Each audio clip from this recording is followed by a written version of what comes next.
Okay. This is first time I'm speaking here in front of you, so please excuse me if I will not do good thing with this. Okay, I will try to be loud enough that everybody hear me. So Gaspar already said I come from southeast of Slovenia. We actually there have only one or maybe two small hills for paragliding, but more or less there is a flatland. And this is the reason why I really like to come here in Soča Valley, because I think that this area is one of the most, the best places for paragliding on the world. Today I prepare one presentation of competition flying. Of course, this is, let's say, what I think, what is important for competition flying. Yeah? I started with paragliding in '99, and then I started competition paragliding in 2001. So after 2 years from the first flights, I was already involved in paragliding competitions.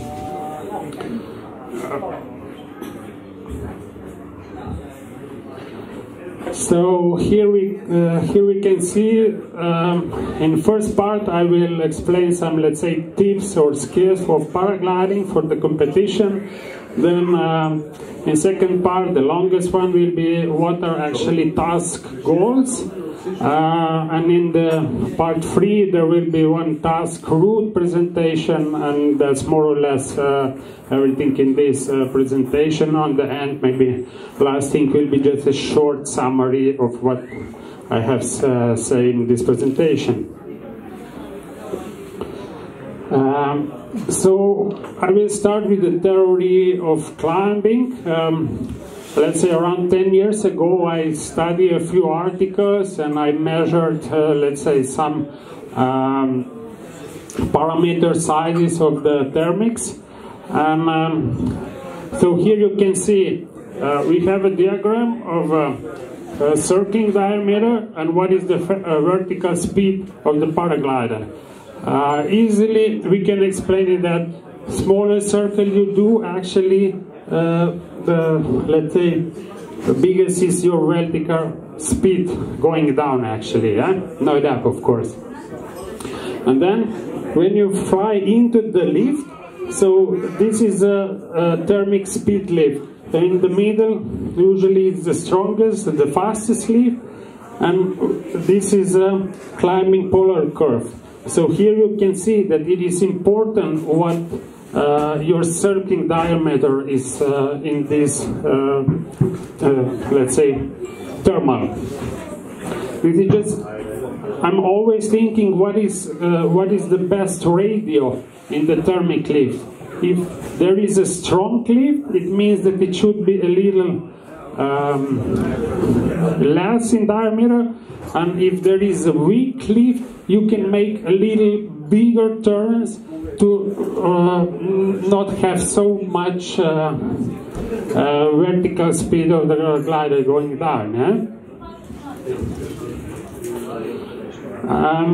In year 2004 to 5, actually, I checked what was the time passing in the lift depending on the thermal velocity. And here you can see that the strongest was the thermal velocity, the biggest was time of the passing of the lift, what is actually normal. Here you can see that, let's say, if I have a climb speed of the thermal up to 5, maybe 6 meters, that means that if you fly through this thermal with no circling, just going like this, it takes you around 50 to 60 seconds. And then I calculate that. So it means if approximately average speed of the flying in lift is around 30 kilometers. I repeat, that doesn't mean that you are circling in 30 kilometers. You just fly over the lift, and if you do that with the average speed of 30 kilometers, that means the size of this, the diameter of this thermic, it means it's between 200 to 500 meters. So this is the size of the thermic. And of course, thermic is not the strongest in the middle. Normally, in real life profile of the thermic lift is like this, not this way. Why I'm explaining this? Because this is very important. When you are circling in group, you always have to watch out other pilots, and you can see that some pilots going up faster. But what is a common mistake, especially with in the beginner competition paragliders, that they don't want to move to the pilot who is climbing a little faster. But you always have to have in your mind this profile. So if you're climbing here, it looks like you are doing a good job, but this is not okay. You should move here because here is even stronger lift. So here I repeat, related to the diagram B, so always observe other pilots climbing crates around you, and if they are climbing faster, do not hesitate to join them. This is one very important thing on the competitions. Okay, so now we will say a few words about accelerated speed. What I mean here is accelerated speed should be used smoothly. As you know, if you press your speed bar quickly or release quickly, glider will pitch, so going back or going in front. And that is not good, because all these moves, when the glider goes back or in front quickly, will actually, you're losing your altitude because of this. So avoid glider pitching front and back. That means that when you decided to go for the accelerated speed, so using your speed bar, you have to push it smoothly or slowly. So do it like 1-2 seconds when you are pushing speed bar. I normally take like 5 seconds to do full speed on the glider. Gliders are like women, they need tenderness. So, okay, so that was some skills of paragliding. So remember that when you're using speed bar, do it smoothly, take your time, let the glider catch the speed you want to have. And second thing, when you're circling in a lift, remember lifts are pretty big things, and almost always there are some areas which are actually going up faster than the area you are already in there. Yeah, so that's it. Now, what are task goals? I think that competition paragliding is quite different than, let's say, normal cross-country paragliding. What I want to explain here is, let's say, when I decide to go for cross-country paragliding, I don't do a lot of preparation for that. I just check the weather maybe, and then I'm quickly going in the takeoff. There is no a lot of preparation. I just took off, and then I decide in the air where I will fly. Yeah? But in the competition paragliding, that's not okay. So task goals are, we have to be careful on the preparation before takeoff. There is a lot of things we have to check. Then another goal in the task is start marking on time. That means when the start marker is open, you should be there on time. Let's say 1, maybe 2 minutes late. If you made it like 5-10 minutes late, that's quite a big mistake. Yesterday, actually, I did that mistake. I was late on the takeoff. I have to prepare the glider. I just get it there. And my mistake was that I took off 10 minutes before the start marker. And that was because because the conditions were pretty weak, I couldn't get enough altitude to make a start marker on time. And on the yesterday task, I was like 7 minutes after the marker opening on the good position. So that was a mistake. Then next task goal is flying in a front gaggle. That's what we all want to actually do. You want to be in the front gaggle all the time, and if you are all the time in the front gaggle, it means that you are ready for the final glide. And of course, the main goal of the task to get in the goal as quick as you can. So, preparation before takeoff. Of course, first thing is equipment check. I observed that a lot of pilots actually are missing this part. So that means that a lot of times it happens that some pilots forget to have batteries for their instruments, that the glider is not in, I mean there are some knots and things like this. Yeah? So always be ready before the takeoff. So check your instruments, glider, everything should be, let's say, prepared for flying before task briefing. Then this is discussion. Task route is also very important. When I start paragliding competitions, I always ask more experienced pilots what do they think about the task route. Because you always have to evaluate where is the best place to wait for the start marker. Maybe in Kubala there is not a lot of options where to wait for the start marker. But in some other places you can move like 5 to 10 kilometers to get the best position before the start marker. Okay, then I always try to evaluate which is the most safe route and which is the most risky route. That means the most risky route is normally the route which is really directly from one turn point to another. So that means that it's the fastest, but usually it is not the safest or the easiest one. And the safe route is normally the route which following some routes or well-known places where to fly. But usually these routes are pretty slow. And on the task, there is a compromise between risky and safe route. Why I'm saying this, you should think about this route before on the takeoff, because then when you are in the air, it is difficult to observe all these things. But if you prepare on the takeoff before, okay, I can go this way. If this one is not working, I can go this way. This one is safest. And then you can switch easy in the air. If you are not prepared before on the takeoff, then it can be a little more difficult. Eh?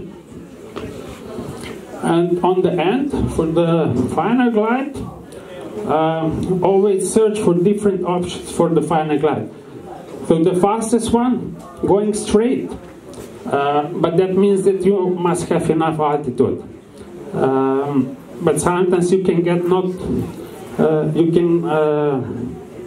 not get enough altitude for the direct final glide. So you must know before which way you can go into the goal. Let's say some following, some reach, and so on. Eh?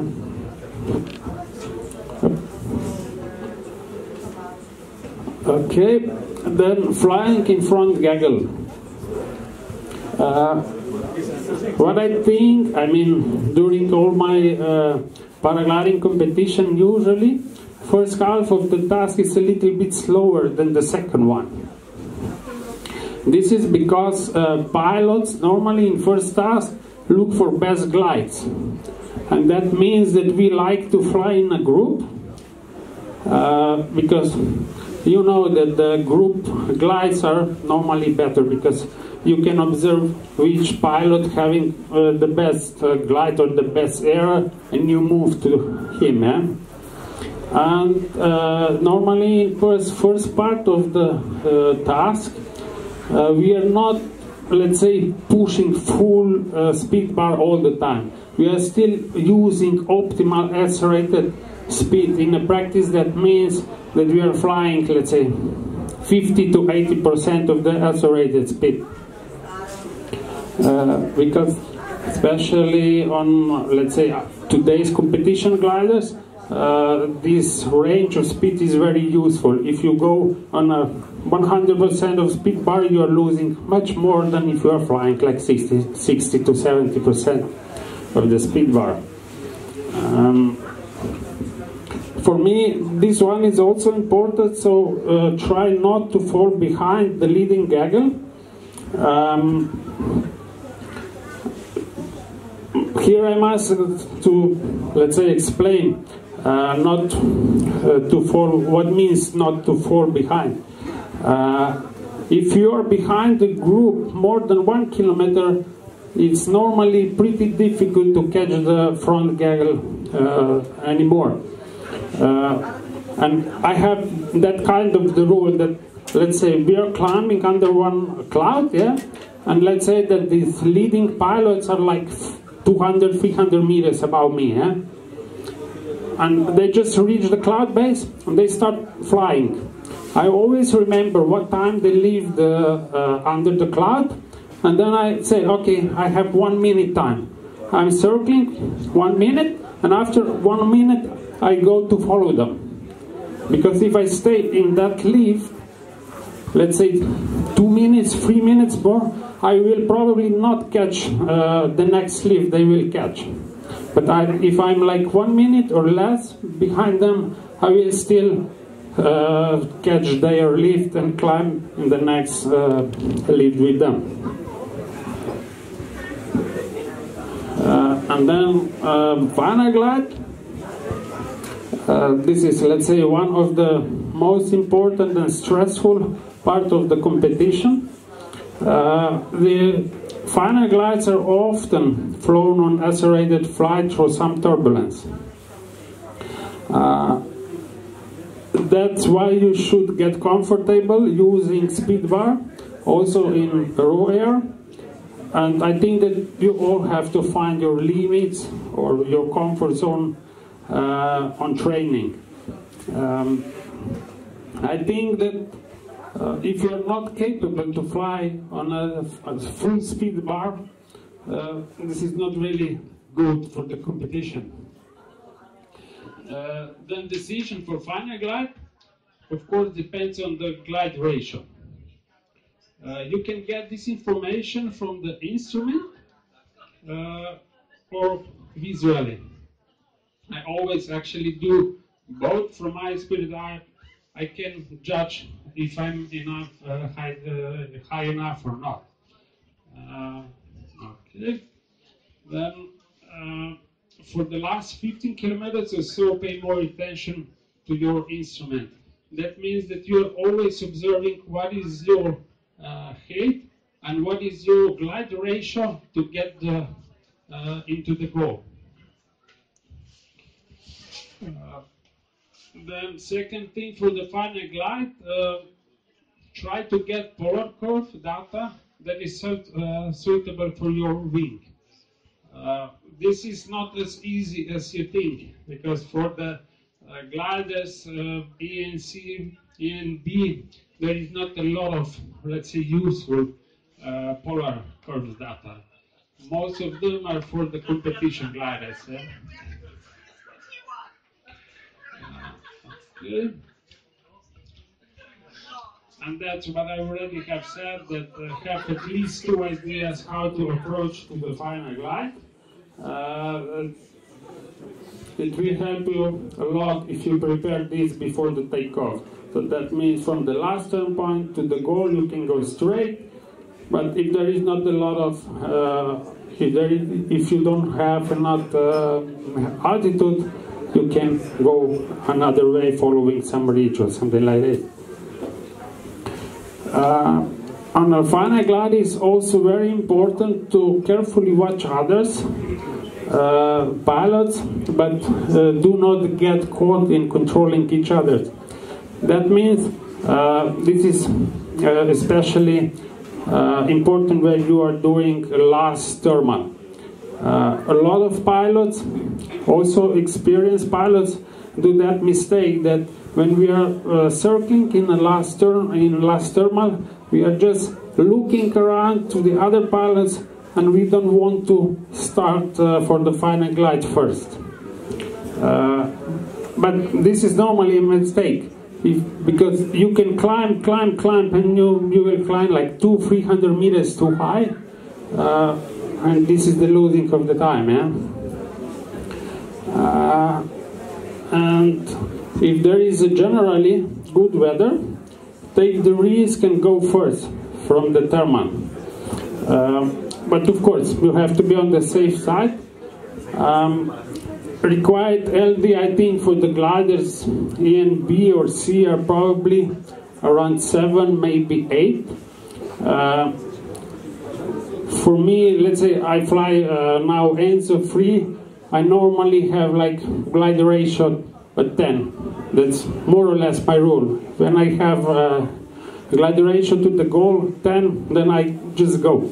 If there is a normal day, if I have like some backwind, something like this, I'm not so conservative, so I can push into the final glide with the glide ratio 12, even 13. And of course, then you have to follow your glide ratio during this final glide, and if it's going down, you can push more speed. If not, you release it, and if this glide ratio is going high, that means like from 10 to 12 to 14, then you have to change your final glide direction in some other way. You're not going directly, you go to search some, let's say, better air. And the last thing in the competition is go.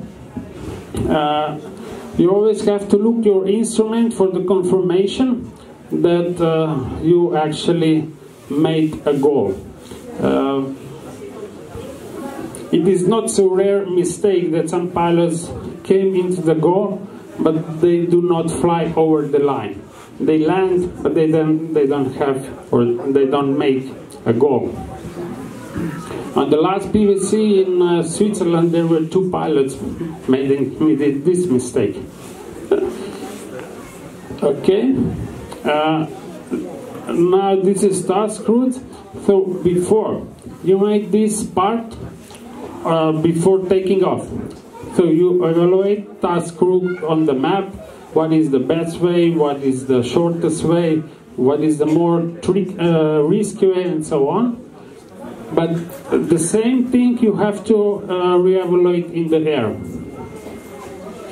because in the air you have much more information about the weather, about the conditions, than previously on the takeoff. That's why you should repeat this task again. Yeah? Okay. Maybe here I will point out this one, switching between full racing and survival mode. What I mean here, during the task, a lot of times it happens that you have like really nice weather in the first part of the task. That means like you have night clouds, night climbs, and you can push full speed bar all the time. But then, let's say in the last part of the competition, you get in some area where is not a lot of, nice thermics, so climbing is slow or maybe very weak. And what you have to do in that time, you have to switch your flying mode in a, let's say, survival mode. That means that you start circling. If you have 0, you will start to circle and climb there, because in survival mode means that it is not important that you are not losing time. In survival mode means it is important you are not losing height. And in a full racing mode means it is important just not to losing time, because you can get height easily. And I think that this is one of the most difficult things for pilots, because this racing and survival mode sometimes can switch like 2-3 times during the task. And if you are not capable of switching between these two modes, normally you can be very, very late. That means that you are flying in survival mode all the task, or if you are flying full race during the task, it means you will bombard. Yeah? I don't know how to explain how to do that, but you just must to be aware that this is very important. Sometimes you have like a minute or two to switch between these two modes. If you are flying in a full racing for 2-3 minutes, let's say too long, it's too late. On a task route, it is very important to look for the help of the ridges on your route course. What does it mean? Here you can see, I don't know, maybe it's not the best photo or picture, but this is like Kubarishki Stol. This is Kubarishki Stol ridge. And what I want to show here, that you can fly this way. So you can reach the beginning of the Kubarishki Stol, you can climb there, go down, climb again, and so on, and reach here on the end, climb again, and go for the turn point. But this is not the fastest option. Normally, on a normal day, this one is much faster option. That means that you get on the beginning of the Kubarishki Stol, and then you are just flying straight, and you do with your brakes, but you do not actually turn. And okay, you will say if that you will losing your height, but if you are staying in that kind of flying, so going straight, just do some brakes during the thermals and fly straight again.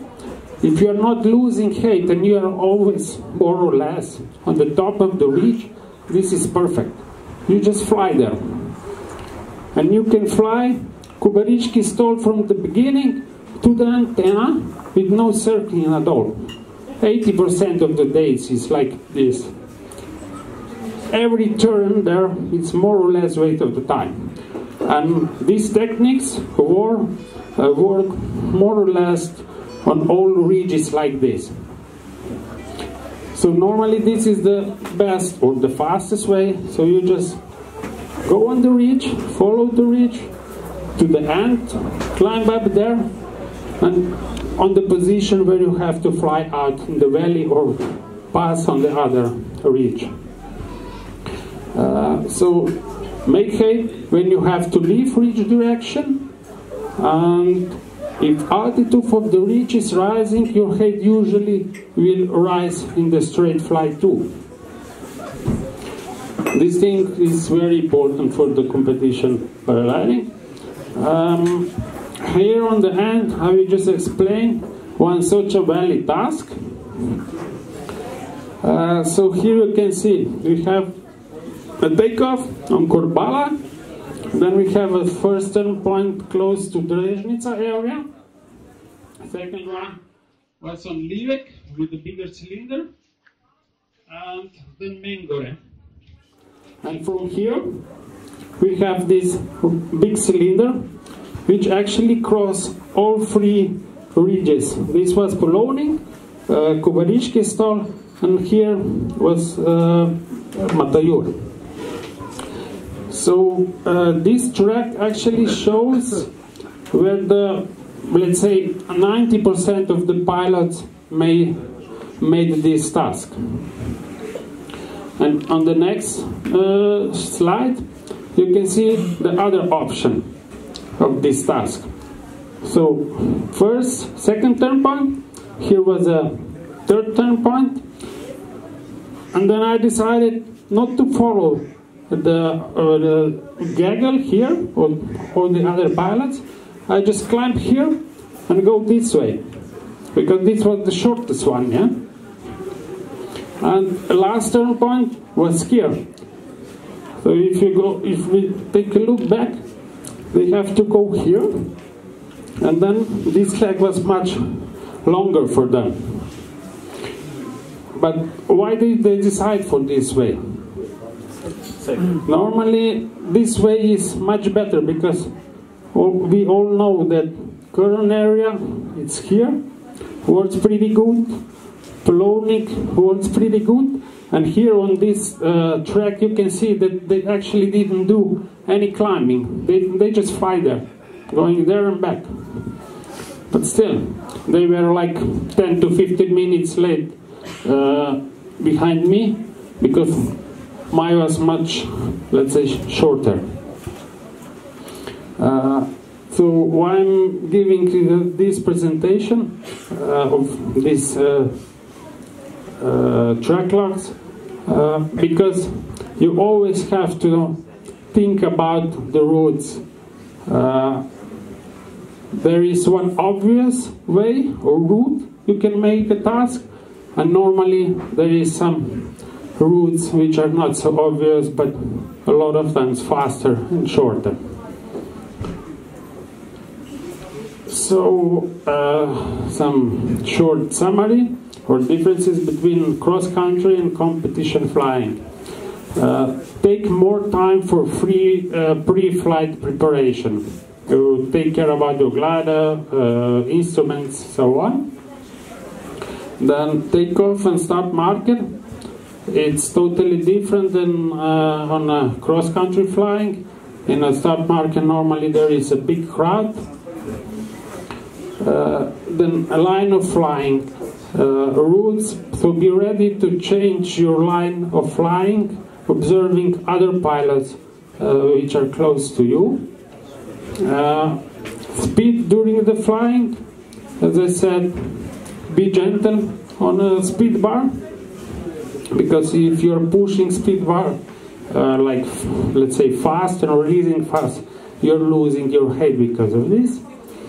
And especially in the second part of the competition, monitor your ground speed, current LD ratio and direction where you are flying. Okay, we are on the end of this presentation. Thank you for your attention. Do you have some questions?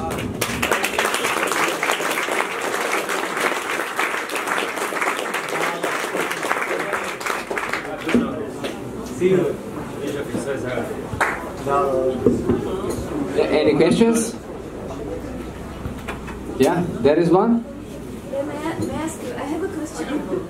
In the beginning, you said that pilots are usually staying away from joining the other pilots in thermals, in climbing. You said this is your experience, and I'm not sure whether I understood well, or whether there are some other opinions or people feeling like this or not. Because I thought that this is like that. Some pilots climb, and others just join them. And then how the cylinder of climbing looks. In the same thermal, multiple pilots are circling, and some are going up and down.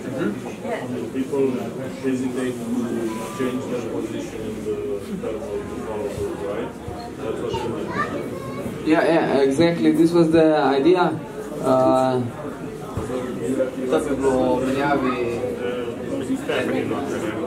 Yeah, that was the idea. I think maybe also Jože can explain more.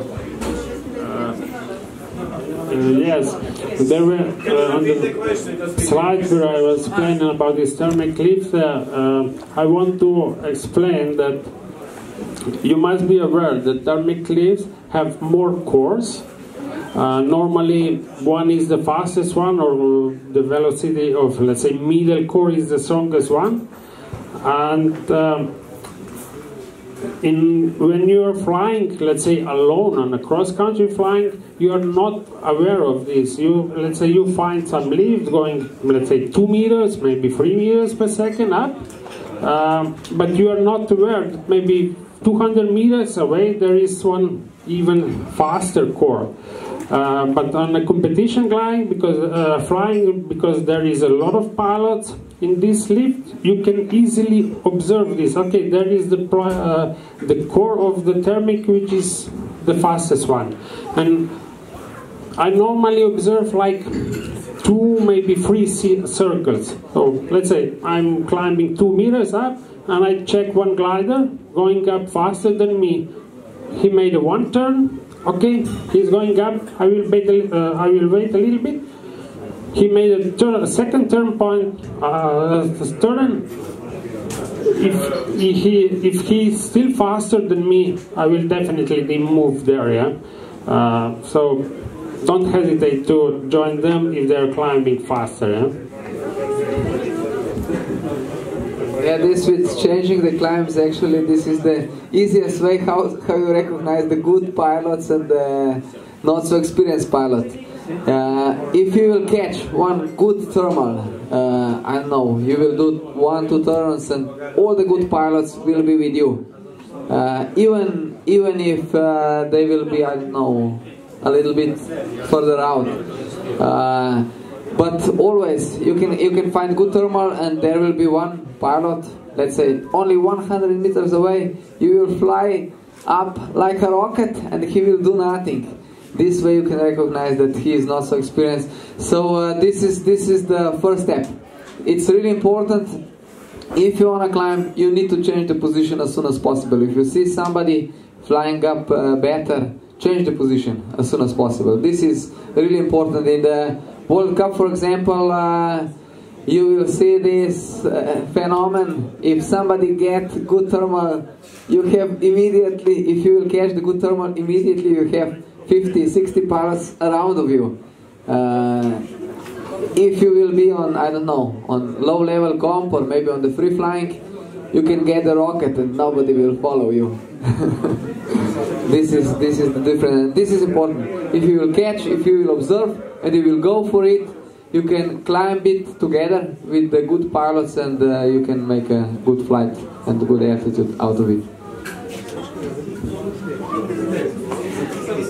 Any more questions?